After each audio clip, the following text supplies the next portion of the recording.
So if you watched the debate last night, you really don't need my 2 cents. You know what I'm going to say.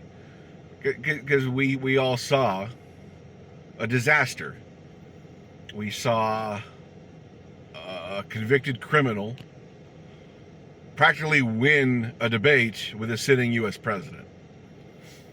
A guy who couldn't stop lying, who couldn't stop acting like the victim, who couldn't stop psychologically projecting to everybody except him,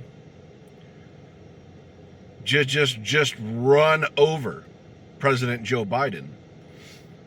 And it's important to understand some context here of who is going to get the most out of last night's debate.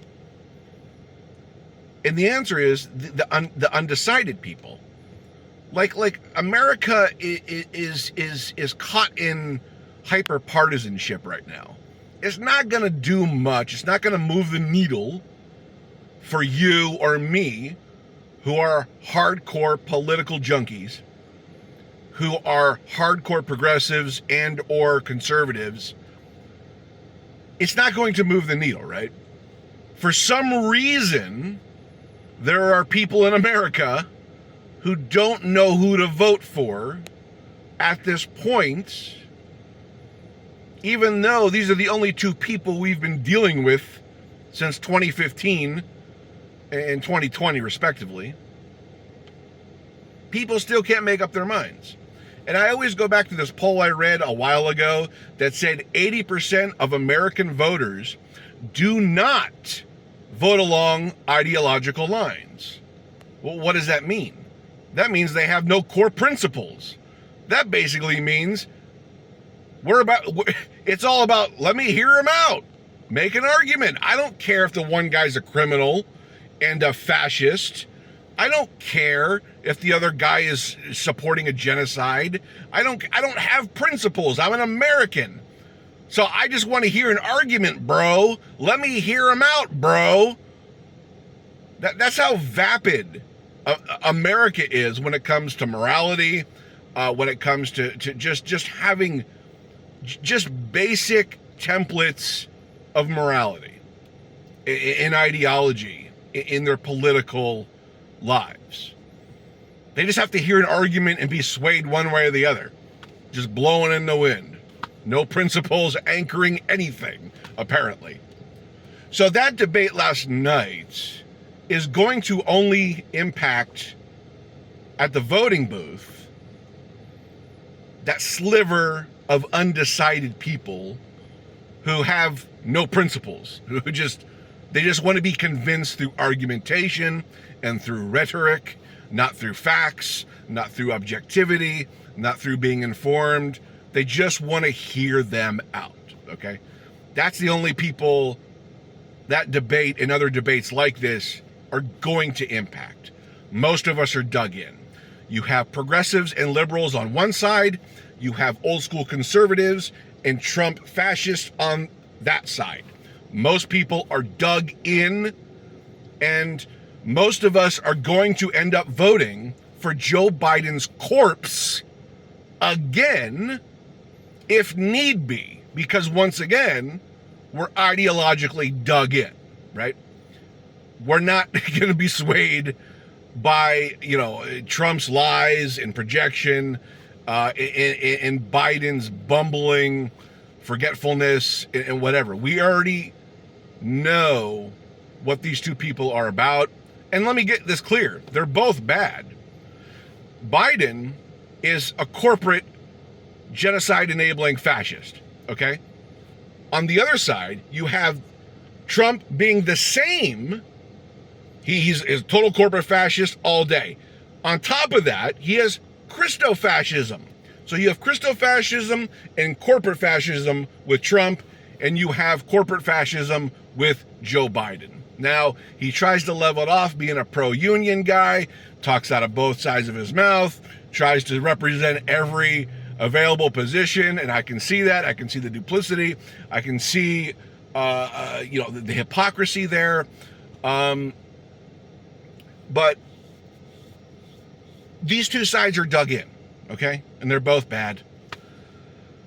And the question is now, with the Democratic convention still coming up, I believe it's in August, are they going to swap him out? Are they going to throw in somebody? Is Kamala going to step up? Is Pete Buttigieg going to have his name thrown in the ring? Is Gavin Newsom, I keep hearing Gavin Newsom's name from California. I keep hearing all these speculations that Biden isn't competent to go forward as president, which anyone who watched last night's debate would agree to this. I'm pretty sure there's a lot of bipartisanship to go around here that Joe Biden is not up to the task. He was a mess, man. And it just makes Trump look strong when Trump is so weak. He's a literal convicted criminal. He slept with porn stars. He has January 6th, he overturned Roe. These are such layups. These are such slam dunks to go after him with. And we have a guy who's practically drooling, staring off into the abyss, mumbling stuff under his breath. I couldn't even hear him last night with the volume cranked.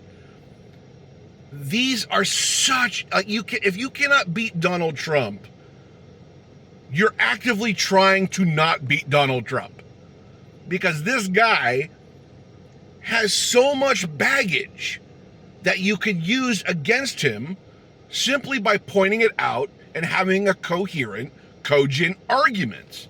And we can't even get that. That's how low the bar is. Democrats all know Trump's low points, and they can't even exploit them. They can't even point them out to the public effectively.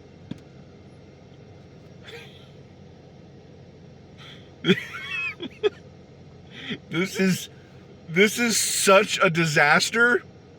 It would actually be good for progressives, because if Joe Biden does show up to the ballot box in November and loses to Donald Trump in spite his immaculately poor record, nobody is going to trust the liberal establishment ever again.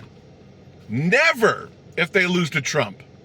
After everything he's done, after January 6th, after the multiple convictions, after the rape allegations became, they keep on saying he was liable for rape.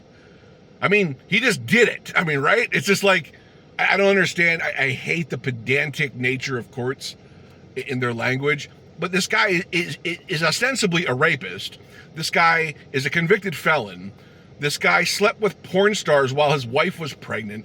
You have everything to fight and defeat this guy with. And all you have to do is point it out. That's all you got to do, is effectively, cogently point that out.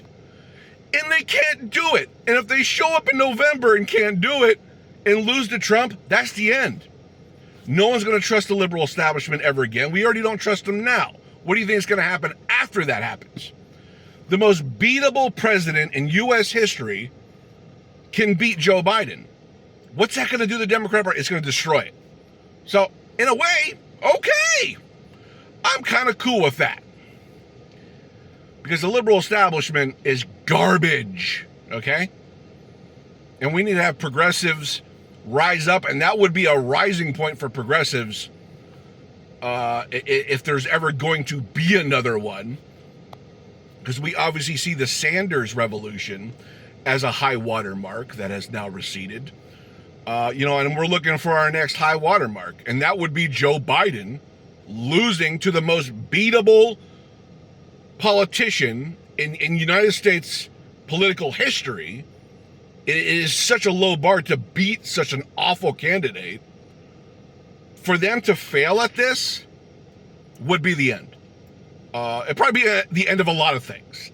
Our federal government, for one. Christo-fascist minority rule for another 30 years, because he's just going to add more SCOTUS bench nominees. There's going to be unmitigated disaster in every sense of the way if Trump gets elected. But it would end the Democratic Party as we know it. It would be hollowed out, and it would need to be hollowed out. Because once again, this guy is so laughably beatable, and they can't get it done. Oh my God, this is a disaster. It's worse than I could ever convey to you. Dear God. I'm going to go for a walk and forget about this. Let me know your thoughts. I hope you're having a good summer. I hope you're getting outside, enjoying nature, stepping away from politics every now and then. Just to, ease your mind, because this is a very stressful time right now. So leave me a comment down below. Let me know how you're doing.